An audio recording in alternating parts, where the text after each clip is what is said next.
সীমান্ত জুড়ে আঁচ পাওয়া যাচ্ছে নতুন উত্তেজনার, তাই আগাম প্রস্তুতি নিতে ব্যস্ত সেনারা। অবৈধ অনুপ্রবেশ ঠেকাতে সীমান্ত জুড়ে কাঁটাতারে মোড়ানো হচ্ছে শক্ত প্রাচীর। পুরনো বেড়া মেরামত থেকে শুরু করে বসানো হচ্ছে ধারালো কাঁটাতার। অবৈধ অনুপ্রবেশ বন্ধ করতে এভাবেই দিনরাত কাজ করছেন মার্কিন সেনারা। কারণ মেক্সিকো থেকে যুক্তরাষ্ট্রে ঢোকার চেষ্টায় প্রতিদিন অনেক মানুষ সীমান্ত পেরোতে চায়। পাশাপাশি মাদক চোরাচালানো এই সীমান্তের একটি বড় সমস্যা।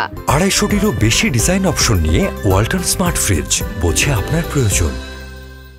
এই ধরনের বাধা এসব কার্যকলাপ প্রতিরোধে কার্যকর হবে বলে মনে করছেন কর্মকর্তারা। সম্প্রতি মার্কিন প্রতিরক্ষা দপ্তর থেকে প্রকাশিত ছবি ও ভিডিওতে দেখা যায় সীমান্ত প্রাচীর সুরক্ষিত করার এই দৃশ্য।